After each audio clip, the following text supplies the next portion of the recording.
Voilà, chers frères et sœurs, je vous salue ce soir dans le nom de notre Seigneur et Sauveur Jésus-Christ. Alors, nous allons vraiment écouter un extrait d'une vidéo de quelqu'un qui va vraiment venir expliquer ce que c'est qu'un prophète et qui va un peu nous parler un peu de Kakou Philippe, un partisan de Kakou Philippe, qui va nous présenter un peu ce que c'est qu'un prophète, c'est quoi un prophète.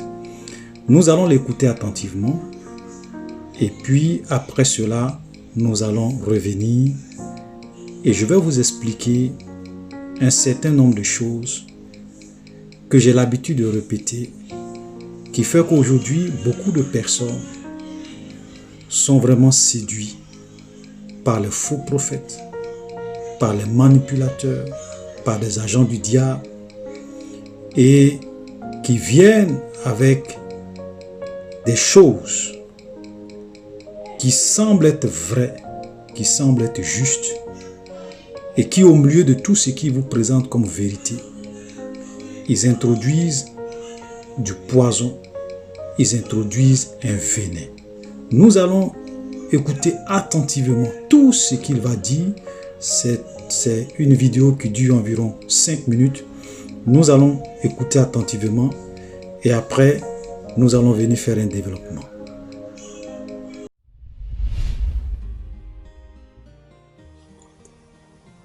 Bienvenue sur cette émission Enseigne-moi l'évangile du jour, qui a pour but d'expliquer le message du prophète Kakou Philippe de manière illustrée. Osée chapitre 4 verset 6 dit « Mon peuple est détruit faute de connaissance. Or, le Seigneur, l'Éternel ne fera rien qui ne révèle son secret à ses serviteurs, les prophètes. » Amos 3,7. C'est ainsi que nous allons rentrer dans les profondeurs du message du prophète vivant de notre temps, le prophète Kakou Philippe. Mais la question que plusieurs se posent est la suivante. Qu'est-ce qu'un prophète? C'est pour cela que ce premier numéro a pour thème cette interrogation. Qu'est-ce qu'un prophète? Dans le livre du prophète Amos au chapitre 3 verset 7, comme je le disais plus haut, il est dit « Or le Seigneur, l'Éternel ne fera rien qui ne révèle son secret à ses serviteurs, les prophètes. » Ainsi le Seigneur, le Dieu Tout-Puissant, s'il veut faire ou dire quelque chose, il le fera par son prophète. Le prophète Kakou Philippe dit dans son livre au chapitre 2, prononce le jugement, au verset 8, le prophète est la bouche de Dieu, le porte-parole de Dieu, le porteur d'un message de Dieu, un émissaire de Dieu. Et plus loin, le prophète précise que rejeter ce prophète, c'est rejeter Dieu. Voyons cela de près. La bouche de Dieu. Dieu nous a créés à son image et à sa ressemblance, selon Genèse 1 au verset 26. Ainsi, Dieu a une tête, des membres, une bouche, c'est-à-dire le corps de Christ. Et sa bouche sur la terre, c'est le prophète messager. C'est ce qu'il dit au prophète Jérémie. Et l'Éternel me dit, voici j'ai mis mes paroles dans ta bouche. Jérémie chapitre 1 au verset 9. Porte-parole de Dieu. C'est-à-dire celui qui porte la parole pour une personne, qui parle de la part d'une personne. Dans Exode 4 au verset 12, Dieu dit ceci, « Et maintenant, va, et je serai avec ta bouche, et je t'enseignerai ce que tu diras. » Ainsi sont les paroles de Dieu à l'endroit du prophète Moïse. Porteur d'un message, c'est-à-dire un messager, celui qui est chargé de transmettre un message. Un émissaire de Dieu. Une personne chargée de mener une mission. Comme nous le voyons dans la Bible, Dieu a chargé à ses différents prophètes des missions bien précises, comme Moïse, Jonas. Quand Dieu envoie un prophète, c'est un appel, une commission et un message prophétique. Ainsi dit le prophète Kakou Philippe dans son livre au chapitre 99 au verset 9. Il ajoute au chapitre 81, intitulé « Les faux Christ et les faux prophètes » de Matthieu 24 au verset 9. Mais le prophète messager vient avec la parole, comme son nom l'indique. En hébreu, rabbi signifie maître. Mais le mot prophète en hébreu est nabi, qui signifie littéralement porte-parole d'une divinité. Un prophète vient avec 4 choses. Le « il est écrit », le « il est aussi écrit », le « ainsi dit le Seigneur », le « moi je vous dis ». Et par rapport à ces 4 choses, les 2 premières, c'est-à-dire « il est écrit »,« il est aussi écrit », se rapportent au mémorial, c'est-à-dire à la Bible, ce que les prophètes précédents ont dit ou ont fait.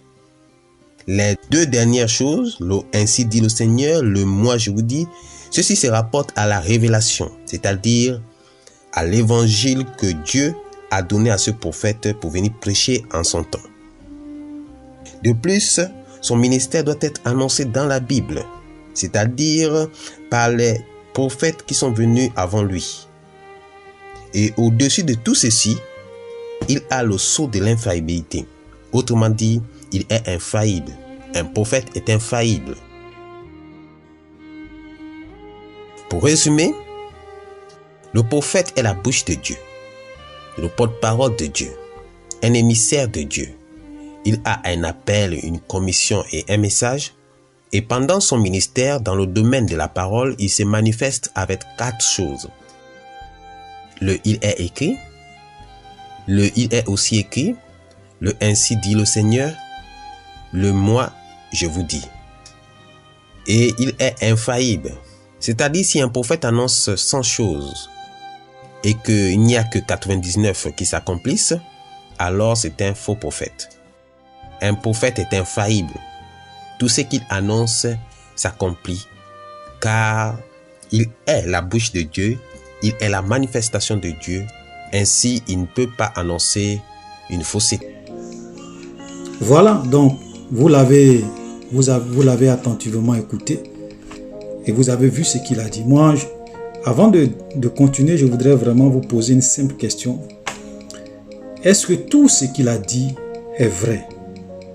Voilà, ça dit que si je ne parle pas lorsqu'il parle de Kakou Philippe, mais je veux dire, est-ce que tout ce qu'il a dit sur un prophète, lorsqu'il dit par exemple qu'un prophète est la bouche de Dieu, un prophète c'est le porte-parole de Dieu, un prophète c'est vraiment l'émissaire de Dieu, et un prophète a un appel, il a une commission et puis il a un message.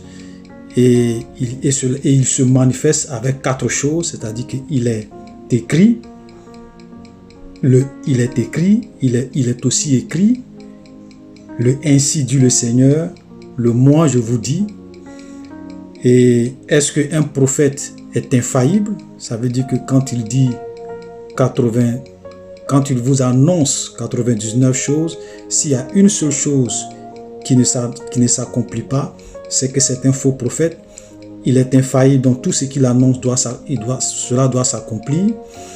Et puis il est aussi infaillible parce qu'il est la manifestation de Dieu. Ok? Et celui qui rejette un prophète, c'est qu'il a rejeté Dieu. Donc quand tu rejettes un prophète, c'est comme si tu as rejeté Dieu. Et son ministère doit être annoncé dans la Bible, c'est-à-dire que son ministère doit être annoncé par l'un des prophètes, ou bien un prophète, ou bien les prophètes qui l'ont précédé, qui étaient là avant lui. Voilà, donc je vous pose la question de savoir, est-ce que tout ça, ce qu'il a dit sur un prophète, est-ce que c'est vrai? Voilà. Frère, vous savez, c'est ce que je le dis et je le répète tout le temps. C'est que nous vivons des temps vraiment qui sont sombres. Nous vivons les temps que la Bible a appelés les temps de la fin. Et Jésus a dit qu'à la fin des temps, plusieurs faux prophètes se lèveront et séduiront beaucoup de gens. Et j'ai aussi l'habitude de dire que le diable est venu tenter Jésus en prenant des versets dans la Bible. Satan est venu dire à Jésus, il est écrit. Faut te suicider, faut te jeter du haut du temple parce qu'il est écrit que Dieu va donner des ordres à ses anges, ils vont te porter sur leurs mains de peur que ton pied ne heurte contre une pierre. Donc Jésus, jette-toi du haut du temple, suicide-toi parce que la Bible dit que tu peux le faire. Jésus aussi connaissait la parole de Dieu. Jésus a dit au diable, il est aussi écrit. Donc, nous devrons vraiment, frères, connaître la parole de Dieu. Nous devrons méditer la parole de Dieu.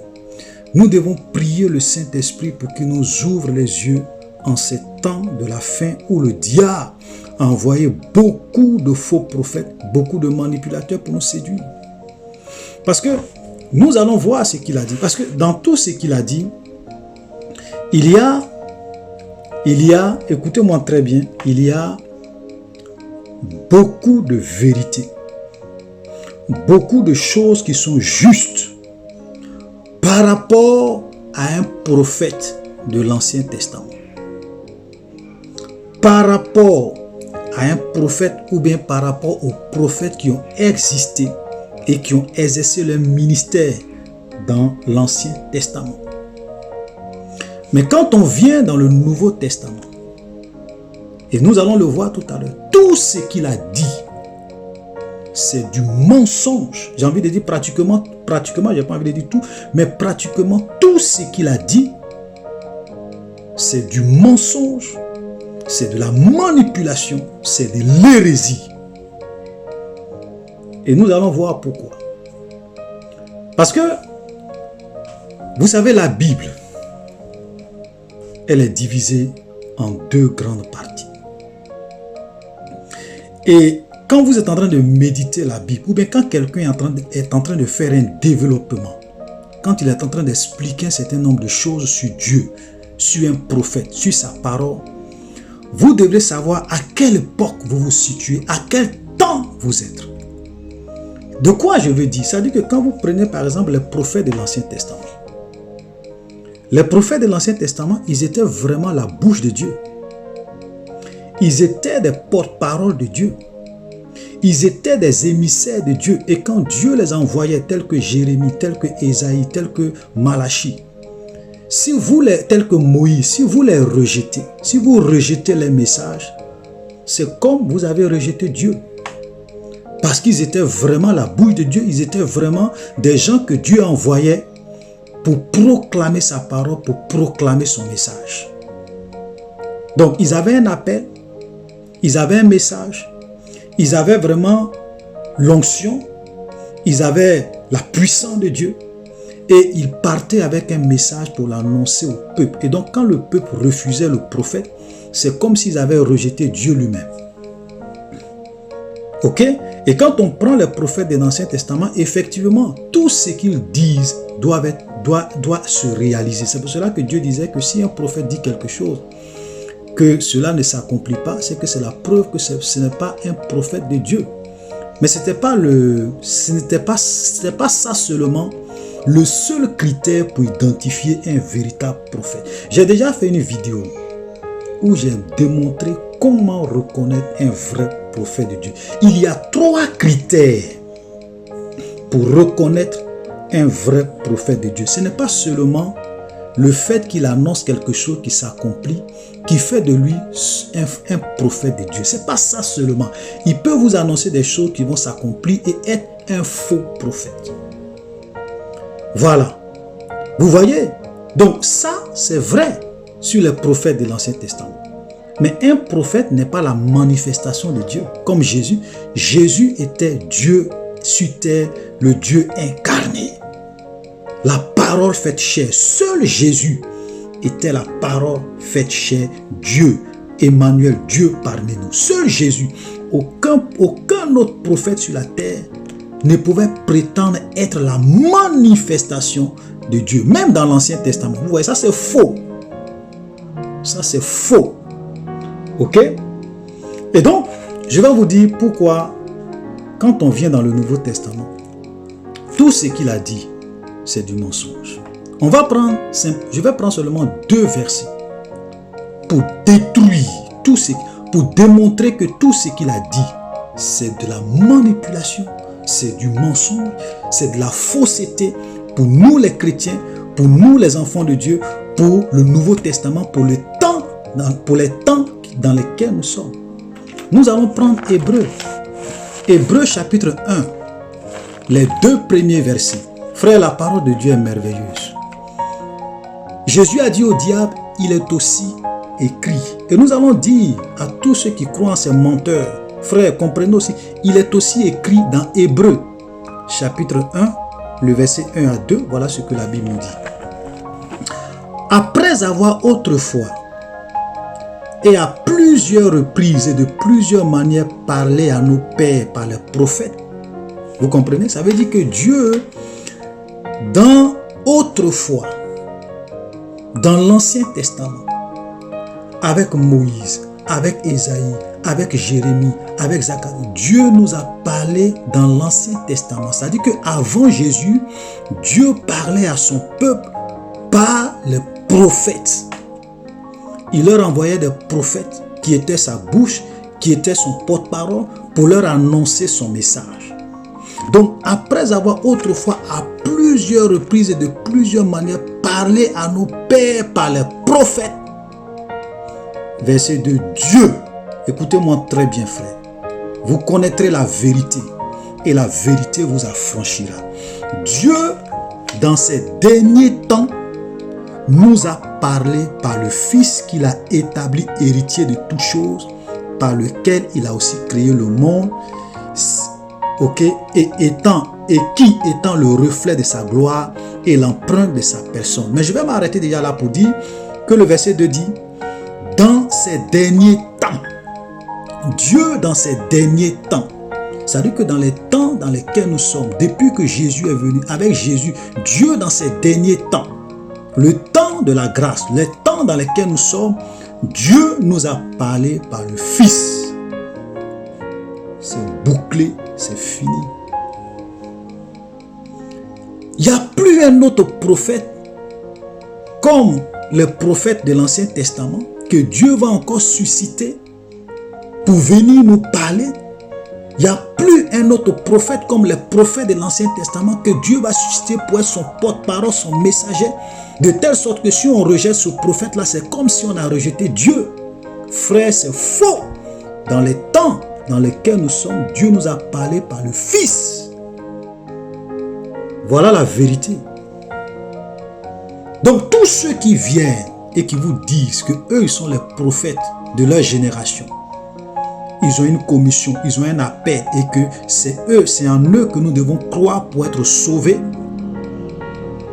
C'est eux qui ont le message de Dieu, qui sont la bouche de Dieu pour notre temps, pour notre époque. Ce sont des manipulateurs, ce sont des agents du diable, ce sont des satanistes, ce sont des sorciers. La Bible est claire. C'est vrai, dans les temps passés, dans l'Ancien Testament, au travers de plusieurs prophètes, Dieu nous a parlé. Mais dans les derniers temps dans lesquels nous sommes, Dieu nous a parlé par son Fils. C'est fini. Et quand vous regardez l'Ancien, vous allez voir que tous les grands prophètes, pratiquement beaucoup de grands prophètes de l'Ancien Testament, pratiquement tous, ont prophétisé le Messie qui devrait venir. C'est-à-dire qu'ils ont parlé de Jésus qui devrait venir, qui allait vraiment sauver le monde, qui allait vraiment nous racheter de nos péchés. Moïse a parlé de Jésus. Moïse a annoncé la venue. Il dit, Dieu suscitera du milieu de vous un prophète comme moi, vous l'écouterez. Daniel a parlé du oint qui devrait venir. Ésaïe a parlé de la Vierge qui sera enceinte. Il a parlé de la souffrance. Malachie a parlé de Jésus. Vous comprenez? Donc, tous les prophètes de l'Ancien Testament pointaient eux tous pratiquement sur Jésus, qui était l'accomplissement de toutes choses. Jésus est la fin de toutes choses. Il est la fin de la loi. Il est la fin de tous ceux qui l'ont précédé. Il est la fin. Il est la révélation parfaite. Il est la perfection. Il est la vérité. C'est pour cela qu'il a dit, je suis le chemin, la vérité et la vie. Celui qui croit en moi aura la vie éternelle. Car Dieu a tant aimé le monde qu'il a donné son Fils unique, afin que quiconque croit en lui ne périsse point, mais qu'il ait la vie éternelle. Frère, vous voyez la manipulation?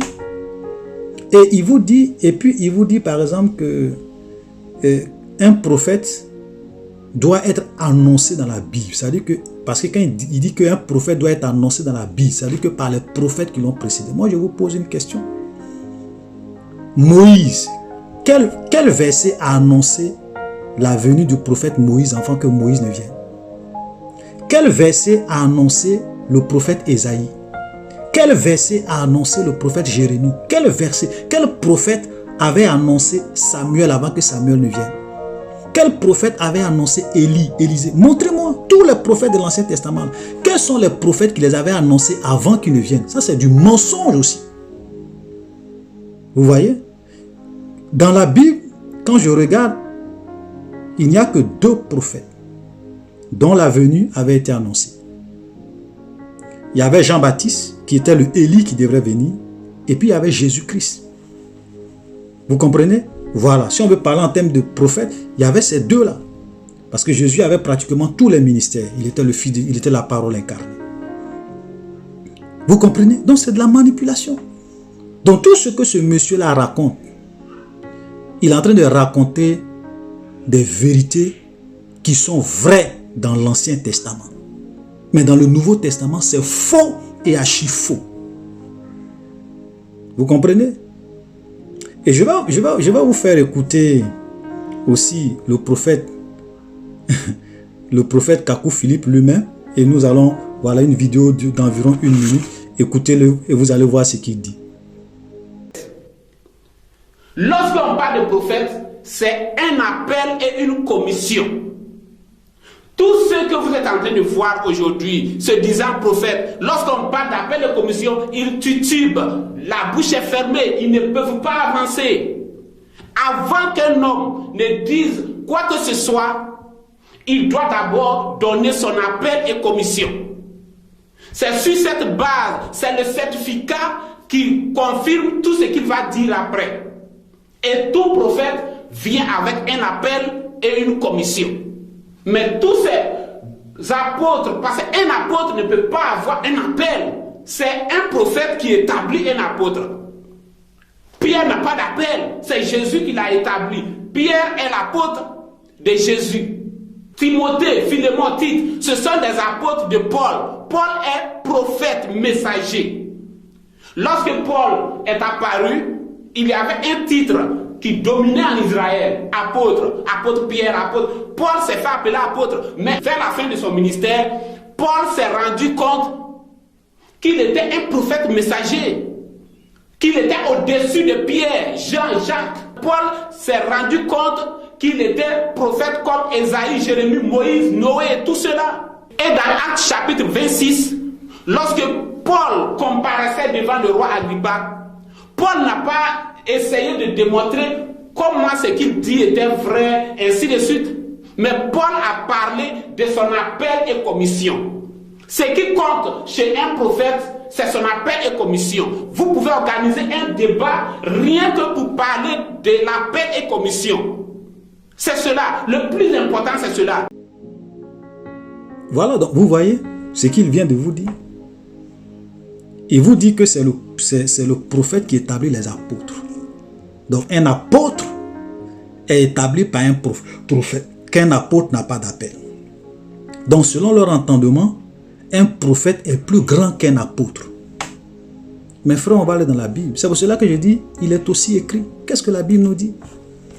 Voilà ce que la Bible nous dit dans comment on appelle,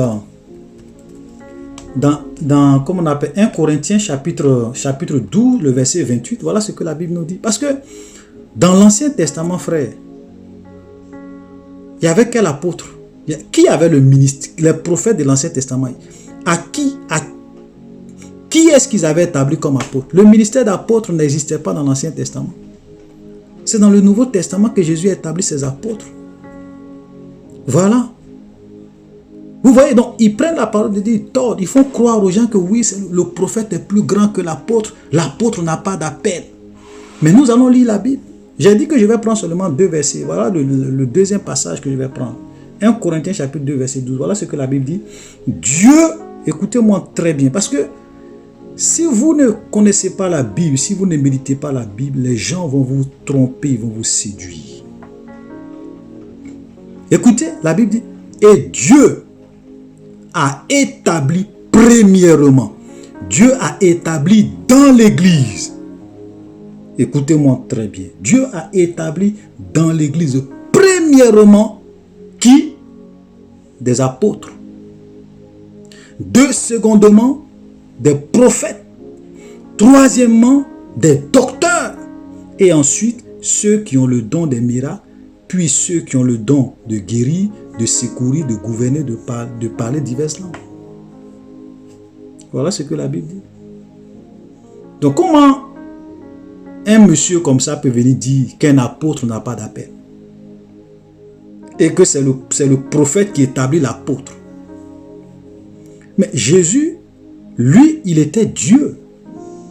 Donc il pouvait établir des apôtres. Parce qu'un apôtre n'est pas établi par un prophète. Mais c'est Dieu lui-même qui établit un apôtre. Donc Jésus étant Dieu, il pouvait établir les 12 apôtres. Il pouvait choisir ses apôtres. Et Jésus étant Dieu, c'est lui qui établit premièrement des apôtres dans l'église, secondement des prophètes, troisièmement des docteurs. Donc dans la hiérarchie, si on veut parler de hiérarchie, c'est d'abord le prophète, c'est d'abord l'apôtre premièrement, en deuxième position le prophète, en troisième position les docteurs, ainsi de suite. Vous voyez des menteurs comme ça. Vous voyez des manipulateurs comme ça, qui viennent raconter leur vie, des agents du diable qui égarent des gens. Et les gens les suivent. Et les gens les suivent. Oui, Kakou Philippe, prophète. Et il a plein de personnes qui le suivent. Mais ils ne lisent même pas la Bible. Ils falsifient les Écritures. Voilà. On n'est plus au temps de l'Ancien Testament. Aucun prophète du Nouveau Testament n'est infaillible. Aucun prophète de l'Ancien Testament n'est exclusivement la parole de Dieu. N'est exclusivement le porte-parole de Dieu, l'émissaire de Dieu. La manifestation de Dieu, ça c'est de la manipulation. Frère, c'est pas la peine. Détournez-vous de Kakou Philippe, c'est un menteur. Même tous ces branamis qui parlent, eux aussi qui parlent de ce thème de prophète messager. Prophète messager, prophète messager. La Bible est claire et je vais m'arrêter là en citant encore une dernière fois Hébreux chapitre 1, le verset 1 à 2.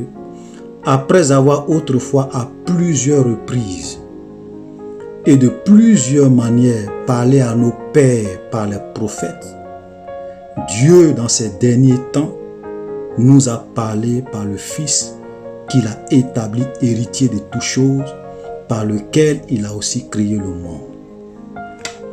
Voilà, chers frères et sœurs, soyez bénis. Dernier passage encore, si vous voulez. Hébreux 1 Corinthiens chapitre 12, le verset 23. Et Dieu a établi dans l'église, premièrement des apôtres, secondement des prophètes et troisièmement des docteurs. Ensuite, ceux qui ont le don des miracles, etc. etc. Frères, c'est clair et c'est net. Soyez bénis. Shalom.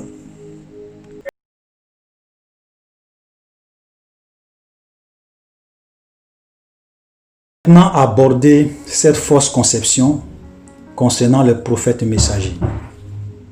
Voilà. Concernant les prophètes messagers. Donc, quand vous écoutez, les disciples de Kakou Philippe ou les disciples de William Branham, pour eux, il existe une différence entre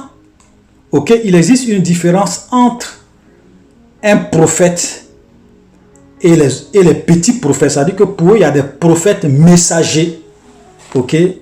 Et il y a les petits prophètes. Voilà. Pour eux, il y a les prophètes messagers et il y a les petits prophètes. Donc, le prophète messager, c'est qui? Pour eux, le prophète messager est celui qui a la révélation.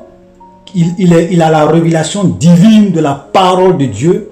Il a le conseil de Dieu pour sa génération. Il est unique en son temps. Et il faut croire au message de ce prophète messager-là de ton temps pour être sauvé. Donc, selon leur conception, si nous ne croyons pas au message du prophète messager, nous sommes perdus, nous ne pouvons pas être sauvés. Donc, si nous ne croyons pas au message du prophète Kakou Philippe, qui est le prophète messager de notre temps, nous ne pouvons pas être sauvés. Donc, si nous ne croyons pas au message du prophète William Marion Branham, nous ne pouvons pas être sauvés. Parce que les Branhamistes, eux, ils disent que William Marion Branham est le dernier des prophètes.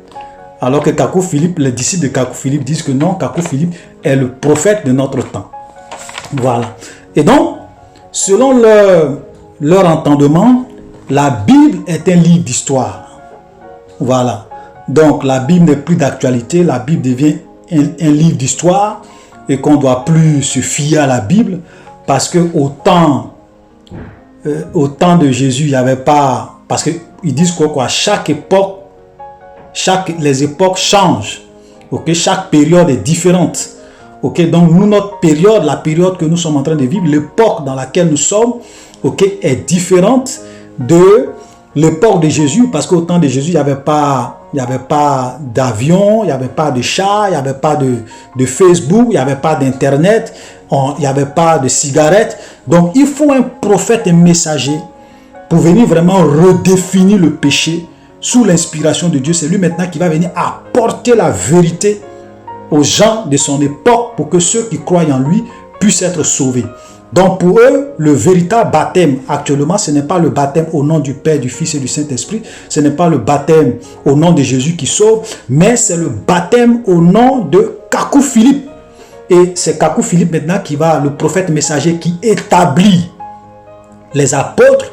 C'est lui qui établit les pasteurs. Donc c'est le prophète qui doit établir les apôtres, qui établit maintenant les pasteurs dans les églises. Voilà. Donc voilà comment ils expliquent les choses. Et voilà ce qu'ils disent. C'est-à-dire que pour eux, chaque époque a eu son prophète. Donc après Jésus-Christ, ils disent que le premier prophète messager, c'était l'apôtre Paul. C'était Paul d'Israël. Ensuite, il y a eu Irénée. Donc le prophète messager Irénée qui était de la France. Ensuite, il y a eu le prophète Martin Tour de l'Hongrie. Il y a eu le prophète Colomba, le prophète messager Colomba de l'Irlande. Après lui, il y a eu Martin Luther de l'Allemagne. Après, il y a eu John Wesley de l'Angleterre. Après John Wesley, il y a eu William Marion Branham des États-Unis. Et aujourd'hui, nous avons le prophète messager Kakou Philippe de la Côte d'Ivoire. Et qu'il faut croire au prophète Kakou Philippe de la Côte d'Ivoire pour être sauvé dans notre génération. Voilà. Et donc, voilà un peu résumé leur compréhension d'un prophète. Donc il y a le prophète messager. Voilà, donc nous allons voir un peu la vérité dans tout ça, parce qu'ils disent que un prophète est unique en son temps. Il ne peut pas avoir deux, il ne peut pas avoir trois. Il y a un seul prophète messager pour une génération donnée. Il n'y en a pas deux, un seul, il est unique en son temps. Voilà. Donc, nous allons vraiment démontrer à la lumière de la parole de Dieu que c'est de la manipulation, c'est du mensonge, c'est de l'hérésie, c'est de la confusion. Frère, vous voyez, je vais vous dire une chose, frère, parce que les temps dans lesquels nous sommes sont des temps vraiment très graves. Jésus a dit qu'à la fin des temps, plusieurs faux prophètes se lèveront et ils vont séduire beaucoup de gens. Et ce sont des gens, quand vous les écoutez, si vous ne faites pas attention, ils vont vous séduire. Si vous ne connaissez pas la parole de Dieu, ils vont vous séduire, ils vont vous tromper. Et la dernière fois, et très souvent je le dis, je dis, le diable est venu tenter Jésus dans le désert en prenant des versets dans la Bible. C'est pas parce que quelqu'un vient avec la Bible, c'est pas parce que quelqu'un vient avec des versets que tout ce qu'il va te dire est la vérité. Le diable est venu dans le désert, il a dit à Jésus, Seigneur, Il est écrit dans la parole de Dieu que Dieu va envoyer ses anges. Ils vont te porter sur leurs mains de peur que ton pied ne heurte contre une pierre. Donc, il faut te jeter du haut du temps. Il faut te suicider parce que Dieu a promis de te protéger. Vous imaginez ça? Venez proposer au Seigneur Jésus-Christ de se suicider en lui disant que cela est écrit dans la parole de Dieu. Il est écrit que Dieu va le protéger. Mais Jésus connaissait la Bible. Il a dit, Satan, il est aussi écrit. Il est aussi écrit. Et souvent je le dis, je dis, toute la vérité ne se trouve pas dans un seul chapitre de la Bible. Toute la vérité ne se trouve pas dans un seul verset de la Bible. Toute la vérité ne se trouve pas forcément dans un seul passage de la Bible. Toute la vérité ne se trouve pas forcément dans un seul verset de la Bible. Il faut avoir l'habitude de comparer les Écritures avec les Écritures pour avoir la vérité. Sinon, les faux prophètes comme Kakou Philippe, comme les Branhamistes, les suiveurs de William Marion Branham, ils vont vous tromper. Parce que nous allons voir qui était Paul. Paul, qu'ils disent qu'il est le premier prophète messager. Qui était Paul et qu'est-ce que Paul a prêché? Qui était Martin Luther? Celui qui a créé le mouvement protestant, le mouvement du protestantisme. Qui était ce Martin Luther? Est-ce que Martin Luther s'est prêché lui-même?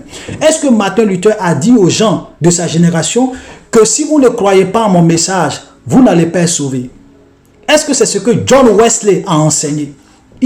Il parle de Martin Luther. Pourtant, le message de Martin Luther était différent. Martin Luther amenait les hommes à la parole de Dieu.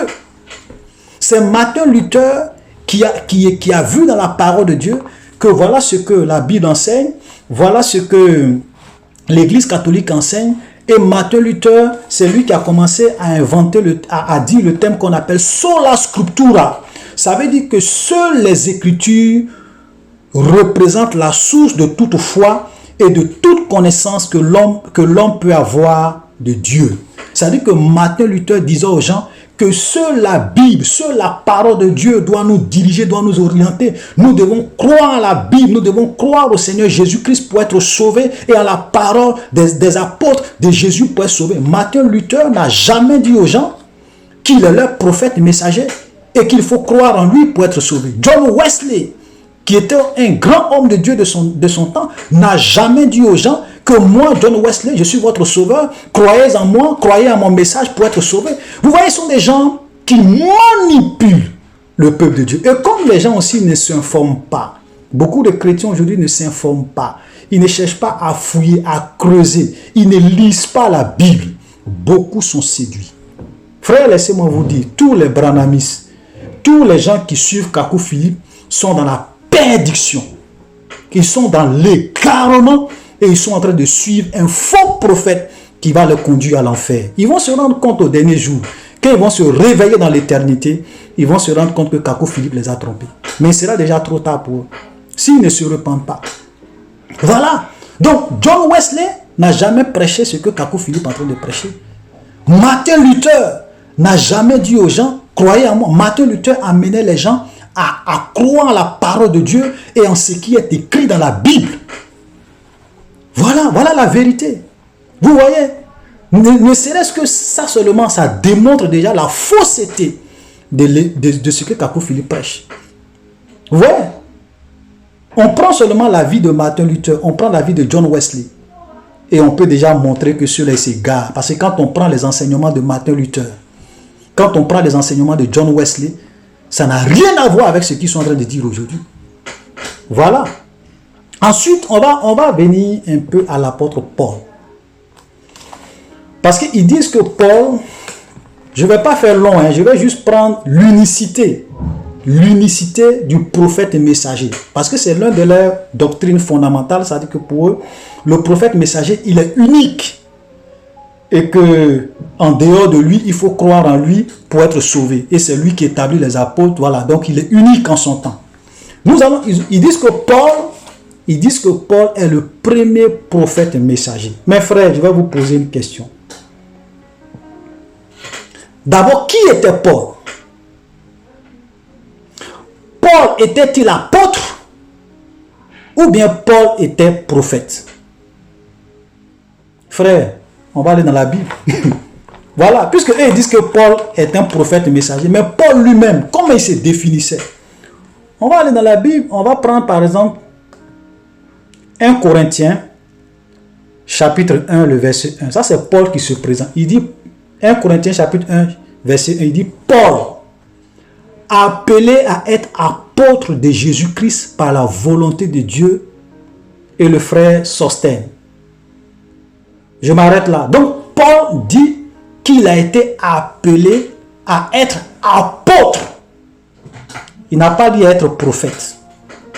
Je suis désolé, les suiveurs de Kakou Philippe, quand vous avez dit que Paul était le prophète messager après Jésus-Christ, Paul n'était pas un prophète messager. Paul était un apôtre appelé par Jésus-Christ. Ça, c'est 1 Corinthiens. Nous allons prendre Romains. Voilà. Romains chapitre 1, le verset 1.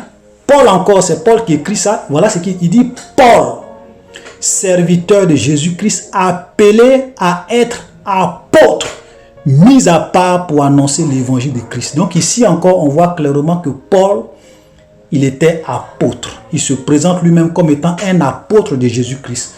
On va encore prendre Galates. Galates chapitre 1, le verset 1, il dit, Paul, apôtre, non de la part des hommes, ni par un homme, mais par Jésus-Christ et Dieu le Père qui l'a reçu des morts. Il dit encore que lui, il est apôtre, non de la part des hommes, ni par un homme, mais par Jésus-Christ. C'est-à-dire que c'est Jésus-Christ qui l'a appelé à être apôtre et non pas prophète. Ok? Vous comprenez ça? On peut encore lire un autre passage. Voilà. Pour montrer que, puisqu'ils disent que, d'abord, on a vu clairement que l'apôtre Paul était un apôtre, il n'était pas un prophète. Maintenant, Paul n'était pas le seul apôtre de son temps.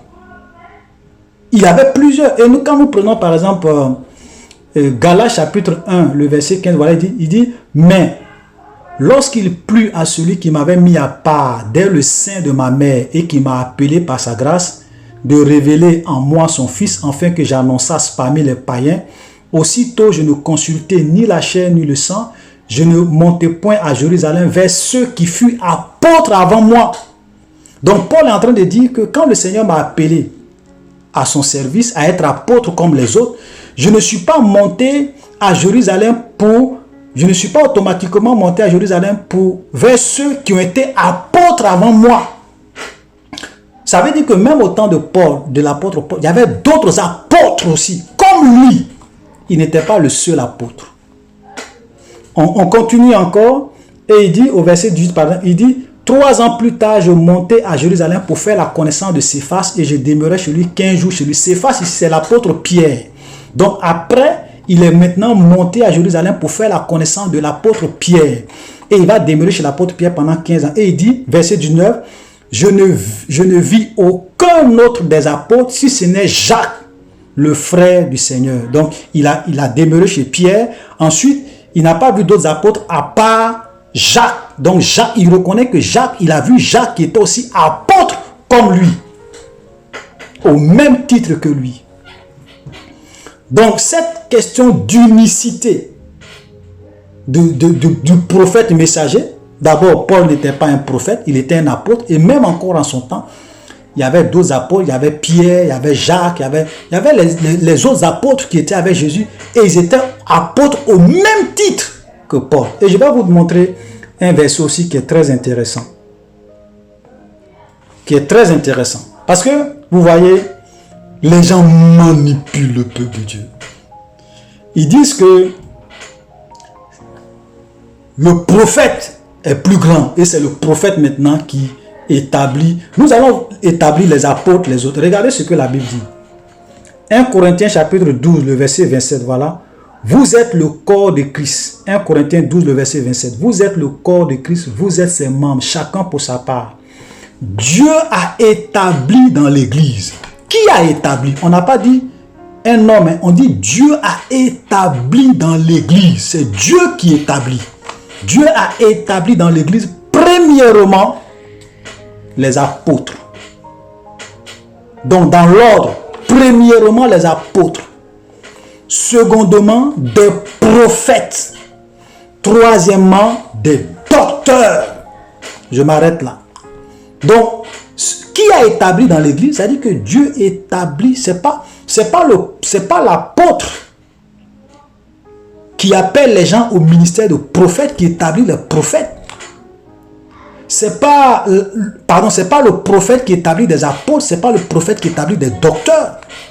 C'est Dieu qui établit des apôtres, c'est Dieu qui établit des prophètes, c'est Dieu qui établit des docteurs. Et selon l'ordre, c'est d'abord les apôtres, ensuite le prophète, ensuite les docteurs. Donc si on veut faire une hiérarchie, un apôtre est plus grand qu'un prophète. Voilà la vérité. Un apôtre est plus grand qu'un prophète. Parce que c'est Dieu établit premièrement des apôtres. Mais devant Dieu, en réalité, devant Dieu, il n'y a pas de grandeur dans le ministère. Parce que c'est Dieu lui-même qui établit. Voilà. Mais ils ont donné ce ordre-là pour qu'on sache. Apôtres premièrement, deuxièmement les prophètes, troisièmement les docteurs. Donc quand Kakou Philippe vient et que c'est lui qui établit des apôtres, apôtres de Kakou Philippe, vous êtes grandement dans l'erreur. Tous ceux qui suivent Kakou Philippe sont dans l'hérésie, dans le mensonge, parce que c'est Dieu qui établit des apôtres, c'est lui qui établit des prophètes, c'est lui qui établit des docteurs. Ce n'est pas Dieu qui suscite un prophète et le prophète ensuite, lui, il vient établir ses apôtres. Voilà la vérité, c'est de la manipulation. Voilà. Maintenant, un apôtre peut aller dans une ville, il gagne des armes, et puis, pour ne pas que ces armes-là soient là comme ça, lui, en tant qu'apôtre, pas un prophète, hein, un apôtre, il peut établir des anciens, qu'on appelle des évêques, pour diriger l'église locale. Voilà. Donc vous voyez, ce n'est pas le prophète. Donc être apôtre de Kakou Philippe, ce n'est pas biblique. C'est de la manipulation. Ok? Ensuite, dernier point, pour ne pas que la vidéo soit trop longue, toujours concernant l'unicité, même quand on va laisser même l'apôtre Paul, on a déjà démontré que l'apôtre Paul n'était pas un prophète. Et donc, tous ceux qui lui confèrent le titre de prophète et messager sont eux-mêmes en train de se tromper. Ils s'égarent, ils manipulent les gens. Ensuite, on va aller dans cette histoire de unicité même du prophète. On va laisser l'apôtre Paul, les autres, on va aller même au temps de Paul. Nous allons voir qu'il y avait plusieurs prophètes qui étaient là à la même époque. Ok? Nous allons prendre par exemple Actes, le chapitre 13, le verset 1, voilà ce qu'il est dit. Il y avait dans l'église d'Antioche des prophètes et des docteurs. Barnabas, appelé Niger, Locus de Cyrène, Manéen, qui avait été élevé avec Hérode le Tetrarque, et Saul. Pendant qu'ils étaient, pendant qu'ils servaient le Seigneur dans le ministère, qu'ils jeûnaient, le Saint-Esprit dit, mettez-moi à part Barnabas et Saul pour l'œuvre à laquelle je les ai appelés. Mais regardez, vous voyez ici, qu'est-ce que la Bible dit? La Bible dit que dans l'église d'Antioche, il y avait des prophètes et des docteurs. Quand on dit des, c'est plusieurs, c'est pas un seul prophète. Il y avait plusieurs prophètes, il y avait plusieurs docteurs dans l'église d'Antioche. C'est pas un seul prophète. Et de surcroît, prophète messager. D'ailleurs, même les histoires de prophètes messagers, ça n'existe même pas dans la Bible. C'est quoi un prophète? Soit tu es prophète, ou bien tu ne l'es pas. Il n'y a pas un titre spécial de prophète messager. Où vous trouvez ça? Ça n'existe nulle part. C'est de la manipulation. Voilà. Donc, tu es soit prophète, soit tu ne l'es pas. Donc, ici, on voit qu'il y avait plusieurs prophètes. Ensuite, on va dans Actes chapitre 15, le verset 36. Jude. Actes chapitre 15, le verset 32, nous dit Jude et Silas, qui étaient eux-mêmes prophètes, les exhortaient et les fortifiaient par plusieurs discours. Vous voyez, même au temps de Paul lui-même, il y avait plusieurs prophètes. Voilà encore deux. On dit Jude et Silas qui étaient eux-mêmes prophètes. Donc il y avait plusieurs prophètes auxquels Dieu avait établi comme prophètes au temps de Paul, au temps de l'apôtre Paul. Voilà la vérité. Voilà la vérité. Vous voyez, quand vous ne lisez pas vos Bibles, les gens vont vous égarer. On va lire un dernier texte et on va s'arrêter là. Actes, le chapitre 11, le verset 27, il est dit, en ce temps-là, des prophètes descendus de Jérusalem à Antioche. L'un d'eux, nommé Agabus, se leva et annonça par l'Esprit qu'il y aurait une grande famine sur toute la terre. Elle arriva en effet sur Claude. Voilà encore un autre verset qui prouve que même au temps de Paul, des apôtres, il y avait plusieurs prophètes. Il y avait un qui s'appelait Agabus. Donc, je vais m'arrêter là. C'était juste pour vous démontrer que le concept de l'unicité du prophète messager ou bien des prophètes messagers auxquels il faut croire pour être sauvé à une génération donnée, c'est une invention du diable. Ce sont des doctrines de démons. Ce sont des prophètes séducteurs et qu'il ne faut pas croire en ces gens-là parce qu'ils ne servent pas Dieu, ils servent le diable. Frères, soyez bénis. Shalom.